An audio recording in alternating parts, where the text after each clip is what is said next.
नमस्कार, मी प्राची साळुंखे बुलेटिनमध्ये आपलं स्वागत करते। पुढील काही मिनिटात आपण घेणार आहोत महत्त्वाच्या बातम्यांचा वेगवान आढावा स्पीड न्यूजमधून। सुरुवात करतोय महत्त्वाच्या बातमीने। वर्षा निवासस्थानी मुख्यमंत्री उद्धव ठाकरेंच्या उपस्थितीत उपमुख्यमंत्री, राज्य पोलीस महासंचालकांची बैठक सुरू आहे। काल झालेल्या सुधारित नवीन मार्गदर्शक सूचनांवर या बैठकीत चर्चा सुरू आहे। राज्यसभेत खासदारांना मारहाण करण्यात आल्याचा आरोप काँग्रेसने केलाय। या मारहाणीसाठी बाहेरून लोकांना बोलावण्यात आल्याचा आरोप देखील काँग्रेसने केलाय। राज्यसभेत ओबीसी आरक्षण सुधारित विधेयक संमत झाल्यानंतर सरकारकडून विमा विधेयक सादर करण्यात आलं, त्यावर विरोधकांनी आक्षेप घेतलाय। सभापतींच्या दिशेने विरोधी बाकांवरून कागद भिरकावण्यात आले, त्यामुळे मार्शलना पाचारण करावं लागलं। मार्शलच्या वेशात आलेल्या 40 ते 50 जणांकडून विरोधी खासदारांना धक्काबुक्की मारहाण करण्यात आल्याचा आरोप विरोधकांकडून करण्यात आलाय। दरम्यान गोंधळाचं सीसीटीव्ही जारी करण्यात आल्यानं सत्ताधारी आणि विरोधकांमध्ये आरोप प्रत्यारोपाच्या फैरी झडतायत।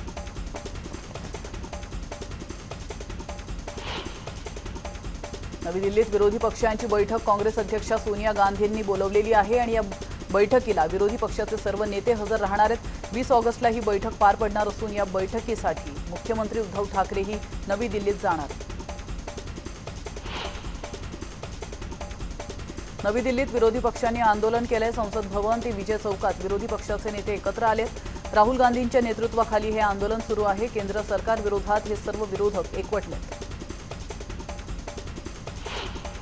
राष्ट्रवादी काँग्रेसचे अध्यक्ष शरद पवार यांनी राज्यसभेत महिला खासदारांवर हल्ला झाल्याचं सांगताना आपण आपल्या 55 वर्षांच्या संसदीय करिअरमध्ये असं कधीच पाहिलं नसल्याचं म्हटलंय। संसदेतील माझ्या 55 वर्षांच्या करिअरमध्ये महिला खासदारांवर ज्याप्रमाणे हल्ला करण्यात आलाय तसं कधीच पाहिलेलं नाही। सभागृहात बाहेरून 40 पुरुष आणि महिलांना आणण्यात आलं, हे वेदनादायी असून लोकशाहीवर हल्ला आहे। सभागृहामध्ये हे योग्य झालेलं नाहीये असं शरद पवार म्हणाले। काँग्रेस नेते राहुल गांधी यांचं ट्विटर अकाउंट तात्पुरतं निलंबित केलं गेलंय। त्यानंतर आता काँग्रेस पक्षातल्या काही बड्या वरिष्ठ नेत्यांचेही अकाउंट निलंबित करण्यात आलेत। काँग्रेस प्रवक्ते रणदीप सुरजेवाला यांच्यासह काँग्रेसच्या इतर 5 वरिष्ठ नेत्यांचे अकाउंट्सही निलंबित करण्यात आले। भाजपाचे विधान परिषदेचे आमदार गोपीचंद पडळकर यांनी राज्याचे मदत आणि पुनर्वसन मंत्री विजय वडेट्टीवार यांच्यावर हल्लाबोल केला आहे। महाज्योतीचे अध्यक्ष विजय वडेट्टीवार यांनी या महाज्योती संस्थेचं वाटोळं केलंय असा घणाघात गोपीचंद पडळकर यांनी केला। गोपीचंद पडळकरांवर ओबीसी विजयंती जनमोर्चानं टीका केलेली आहे। विजय वडेट्टीवारांवर टीका का असा सवालही त्यांनी उपस्थित केलाय।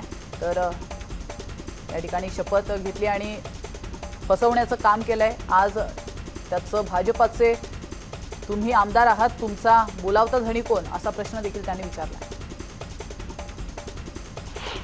कोरोना काळात शाळा बंद असतानाही पालकांकडून अव्वाच्या सव्वा फी वसूल करण्यात आली आहे, पण राज्य सरकारने शिक्षण सम्राटांना याबद्दल दणका देत 15% फी कपातीचा निर्णय घेण्यात आलेला होता।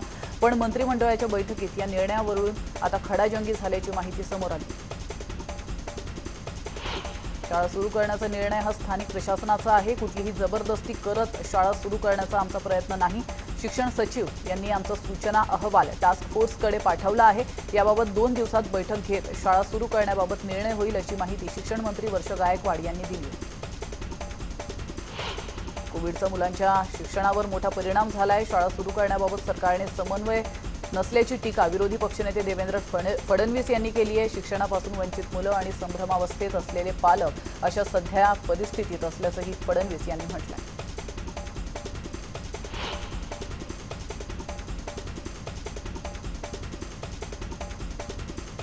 मंत्रालयात सापडलेल्या दारूच्या बाटल्यांबाबत शिवसेना नेत्या नीलम गोऱ्हे यांनी स्पष्टीकरण दिलंय। राज्य सरकार या संपूर्ण प्रकरणाचा तपास करत आहे। त्या दारूच्या बाटल्या कोणी ठेवल्या, मात्र गटारी अमावस्येमुळे पिणाऱ्यांना भान राहिलं नसेल असा उपरोधिक टोला देखील त्यांनी विरोधकांना लगावला। केंद्र सरकारने घटना दुरुस्ती करून मागास ठरवण्याचा अधिकार परत राज्य सरकारला दिलेला आहे, त्यामुळे ओबीसी आरक्षणाचा विषय हा राज्याच्या अखत्यारीत आलाय। राज्य सरकारने लवकरात लवकर ओबीसींचा एम्पिरिकल डेटा गोळा करून तो सादर करावा अशी मागणी चंद्रशेखर बावनकुळे यांनी केली आहे।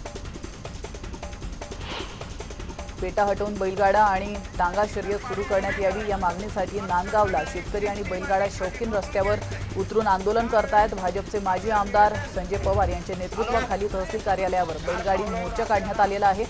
यावेळी संतप्त शेतकऱ्यांनी नाशिक औरंगाबाद मार्गावर धाव घेऊन रास्ता रोको देखील केला। मनसेचे चंद्रपूर शाखेने जिल्हाधिकारी कार्यालयासमोर जोरदार निदर्शनं आणि एकदिवसीय धरणं आंदोलन केलंय। चंद्रपूर जिल्ह्यातील उद्योगांमध्ये स्थानिक भूमिपुत्रांना प्राधान्याने रोजगार देण्याची मागणी मनसेनं या आंदोलनाद्वारे पुढे रेटली। गेली 4 वर्षे चंद्रपूर महानगरपालिका क्षेत्रात केंद्र सरकार पुरस्कृत अमृत पाणी पुरवठा योजनेचं काम सुरू आहे। जलवाहिनीच्या कामासाठी शहराच्या विविध भागात खोदकाम करून ठेवलेलं आहे आणि या खोदकामामुळे ऐन पावसाळ्यात शहरभर खड्ड्यांचं साम्राज्य पसरलंय। महानगरपालिकेला अनेकदा निवेदन देऊनही अमृत पाणी पुरवठा योजनेच्या कामात गती आलेली नाहीये। अखेर राष्ट्रवादी काँग्रेसने महानगरपालिकेच्या समोर निषेध आंदोलन करून पालिका इमारतीत कोंबड्या सोडल्यात। राज्यात सद्यस्थितीत अनेक समाज आरक्षणासाठी रस्त्यावर उतरले असून ज्या समाजाला आरक्षण आहे तो समाज सरकारी दुर्लक्षित धोरणामुळे सरकार आरक्षणाचा लाभ त्याला घेता येत नाहीये। त्यांनी कोणाकडे पाहावं असा सवाल बहुजन रयत परिषदेचे अध्यक्ष तथा माजी मंत्री लक्ष्मणराव ढोबळे यांनी केला।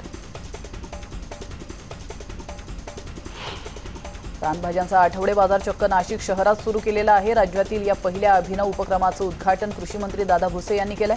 पावसाळ्याचे हे दिवस म्हणजे औषधी रानभाज्यांचा कालावधी असतो, त्यातच नाशिक जिल्ह्यातील आदिवासी भाग हा तर रानभाज्यांचा आगार।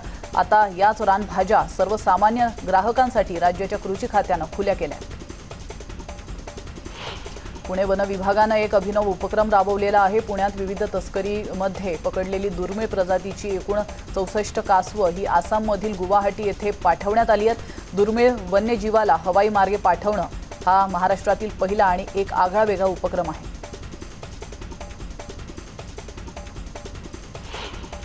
नरेगा गैरव्यवहार प्रकरण बीड जिल्ह्यातील 500 ग्रामसेवकांना प्रशासनाकडून नोटीस बजावण्यात आलेली आहे। त्यामुळे बीडमध्ये खळबळ उडाली असून मुंबई उच्च न्यायालयाच्या औरंगाबाद खंडपीठाने बीड जिल्ह्यात नरेगाच्या कामात मोठा गैरव्यवहार झाल्याचं सांगत जिल्हाधिकारी यांची तडकाफडकी बदली करण्याचे आदेश दिले होते। लातूरमधील टॉकिंग फायनान्सचा पर्दाफाश करण्यात आलेला आहे। लातूर पोलिसांची कामगिरी केली असून चेन्नईतून एकाला अटक करण्यात आली आहे। व्यापाऱ्यांचे 1,52,00,000 रुपयांची वसुली करण्यात आली आहे।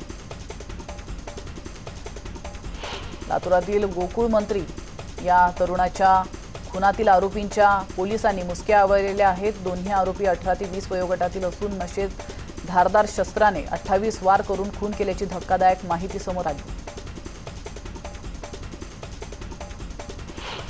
जळगाव जिल्ह्यातील अंमळनेर येथील प्रताप महाविद्यालयाच्या BSc तृतीय वर्षाच्या विद्यार्थ्यांचा महाविद्यालयासमोर आत्मदहनाचा प्रयत्न करण्यात आलेला आहे। BScच्या तृतीय वर्षाच्या ऑनलाईन परीक्षेत 70 विद्यार्थ्यांना अनुपस्थित दाखवून अनुत्तीर्ण केल्याने विद्यार्थी आणि विद्यार्थी संघटना आक्रमक झाल्या। कोल्हापूरमधील इचलकरंजी शहरातील गर्भलिंग निदान चाचणी करताना पोलिसांनी छापा टाकलाय। इचलकरंजी पोलिसांनी स्टिंग ऑपरेशन करून हॉस्पिटलचा पर्दाफाश केलेला आहे। काटकर हॉस्पिटलवर पोलिसांची मोठी कारवाई केली असून शहरामध्ये खळबळ उडाली आहे। लोहगावातील मोजेनगरमधील 5 अनधिकृत बांधकामांवर महानगरपालिकेच्या बांधकाम विभागाच्या वतीने हातोडा मारण्यात आलेला आहे। दिवसभर सुरू असलेल्या या कारवाईमुळे अनधिकृत बांधकामे करणाऱ्यांचे धाबे दणाणले। पतीवर पाळत ठेवत त्याच्या सोबत असणाऱ्या महिलेला पत्नीनं बेदम मारहाण केल्याची घटना औरंगाबादेत घडली आहे। औरंगाबादच्या वरद गणेश मंदिर चौकालगत असणाऱ्या एका हॉटेलच्या परिसरात पतीनं गाडी पार्क केली होती। त्यावेळी त्याच्यावर पाळत ठेवून असणाऱ्या पत्नीनं धाव घेत रस्त्यातच त्या महिलेला बेदम मारहाण केली।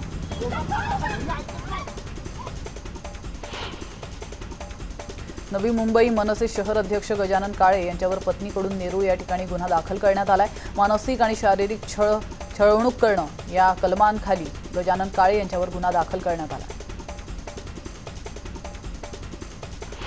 जालन्यात बंदूक आणि चाकूचा धाक दाखवून बारमध्ये लूट करण्यात आली आहे। बदनापूर शहरातील विराज बारमध्ये हा खळबळजनक प्रकार घडलाय। भर दिवसा घडलेल्या प्रकारामुळे व्यापाऱ्यांसह नागरिकांमध्ये भीतीचं वातावरण पसरलंय। 2 अज्ञात मास्कधारी लुटारूंनी बार लुटलेला आहे। ही संपूर्ण घटना CCTV कॅमेऱ्यात कैद झाली।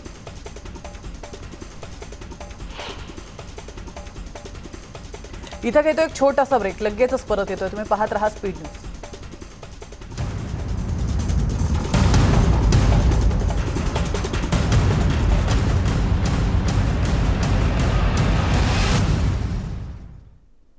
ब्रेक नंतर आपलं स्वागत आहे आणि पुन्हा एकदा आपण घेणार आहोत उर्वरित बातम्यांचा वेगवान आढावा।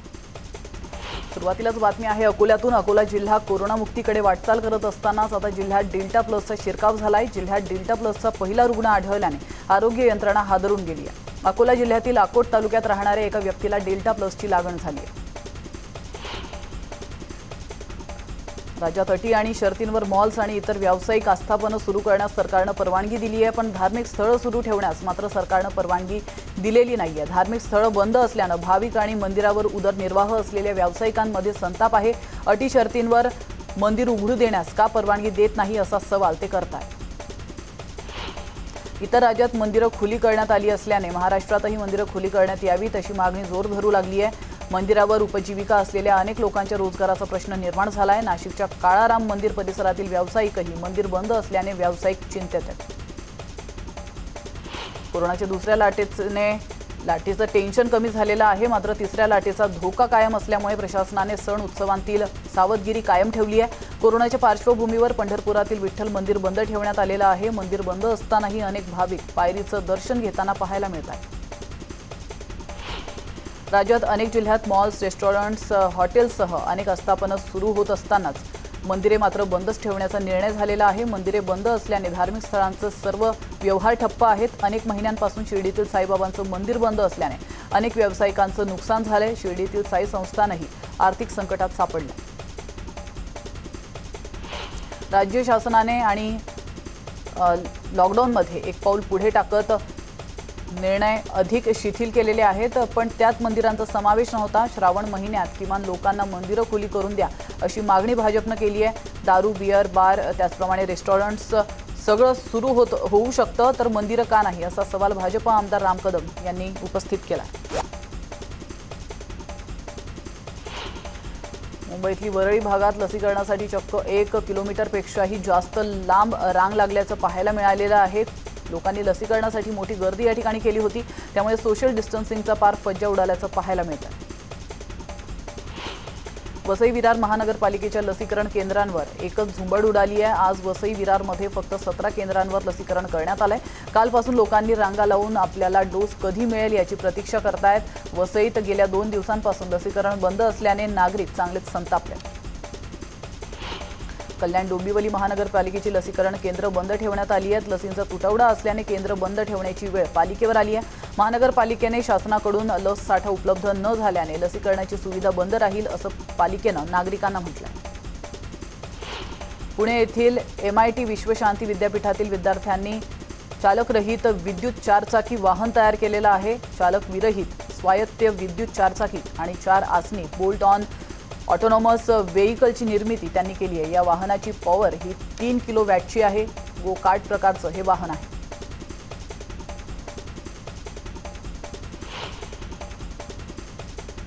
आणि यासोबतच स्पीड न्यूजमध्ये वेळ झाली. इथंच थांबण्याची, मात्र तुम्ही कुठेच जाऊ नका. पाहत रहा न्यूज 18 लोकमत.